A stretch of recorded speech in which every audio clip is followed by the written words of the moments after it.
اللہ کے نبی فرماتے ہیں سود نہیں کھانا۔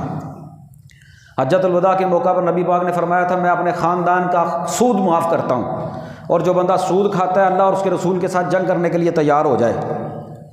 سود کھانے والا بندہ لعن رسول اللہ صلی اللہ علیہ وسلم آکل الربا وموکلہ وکاتبہ وشاہدی وقال ہم سوا، اللہ کے نبی نے لعنت کی سود کھانے والے پر، سود کھلانے والے پر، سود لکھنے والے پر اور سود کی گواہی دینے والے پر۔ فرمایا سارے کے سارے برابر ہیں، کھانے والا تو برابر ہے، کھلانے والا، لکھنے والا، گواہی دینے والا، سارے کے سارے برابر ہیں۔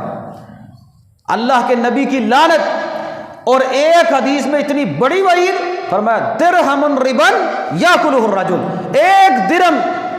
ایک درم جو انسان کھاتا ہے سود کا، وہو یعلم، اسے پتہ ہے یہ سود کا ہے، اشد عند اللہ من 36 زنیۃ، وہ اللہ کے ہاں اتنا بڑا گناہ ہے کہ ایک بندہ 36 مرتبہ جو ہے وہ بدکاری کرے اس سے بھی بڑا گناہ ہے۔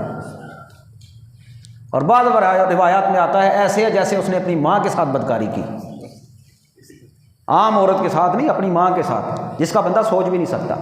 ایک درم یعنی کہ سمجھ لیں ہمارا 1 روپیہ، سمجھ لیں 1 روپیہ، اسے پتہ ہے یہ سود کا ہے اور وہ کھا لیتا ہے۔ فرمایا وہ ایسے ہے، ایک تو اللہ کے رسول کی لعنت، اور جانتے بوجھتے وہ کرتا ہے، اتنا بڑا گناہ ہے جیسے 36 مرتبہ بندہ جو ہے بدکاری کرے، اور بدکاری کرنے والے کا ایمان اس کے سر پر منڈلاتا ہے۔ یہ اتنا بڑا کبیرہ گناہ ہے، اور معاشرے کے اندر سود نے اس کی جڑیں اتنی مضبوط کر لی ہیں معاشرے میں کہ ہم اسے جان چھڑانا بھی چاہیں تو چھوڑتی نہیں۔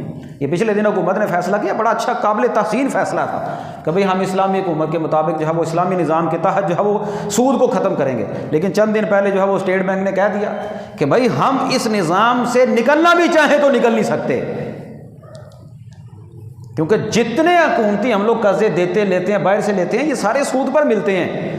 یہ بینک جتنی بھی سود چیزیں دیتے ہیں یہ ساری سود پر ملتی ہیں ہمیں۔ گاڑی لے لیں آپ، سہولت تو بندہ دیکھتا ہے لیکن سود کے اوپر دیں۔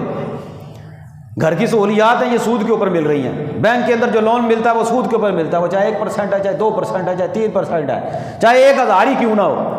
اللہ کے نبی نے تو کام ہی 1 روپے کے بارے میں بھی بتا دیا کہ 1 روپیہ بھی پتہ ہے کہ وہ سود کا ہے، وہ ایسے ہے جیسے بندہ 36 مرتبہ بدکاری کرے۔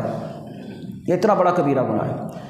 اور ایک حدیث میں آتا ہے، اس حدیث کو پلے باندھ لینا چاہیے بندے۔ اللہ کے نبی فرماتے ہیں، سنن ابن ماجہ میں حدیث ہے، ما احد اکثر من الربا الا کان عاقبۃ امرہ الی قلۃ، جو بندہ سود کھاتا ہے نا، دیکھنے میں مال بہت زیادہ لگتا ہے لیکن اس بندے کی اخیر بڑی بری ہوتی ہے۔ سود کھانے والے بندے کی اخیر بڑی بری ہے، آخر اس کو قلت کا سامنا کرنا پڑتا ہے۔ اور یقین مانیں لوگ جتنے سود لیتے دیتے ہیں وقتی طور پر خوشحالی ہوتی ہے، لیکن جب مرتے ہیں دنیا میں بھی ضلالت، اور مرنے کے بعد پتہ چلتا ہے جی اتنے لاکھوں کا قرضہ اس بندے کے اوپر۔ ہوتا کیا ہے، نظام بدل جاتا ہے۔ اور اللہ کے ساتھ جنگ کر سکتا ہے؟ اللہ اور اس کے رسول کے ساتھ کوئی جنگ کر سکتا ہے؟ یہ اللہ کے بنائے ہوئے جو ہے وہ قوانین کو توڑتے ہوئے سود کھاتا ہے اور کھلاتا ہے۔ فرمایا یہ اتنا بڑا گناہ ہے۔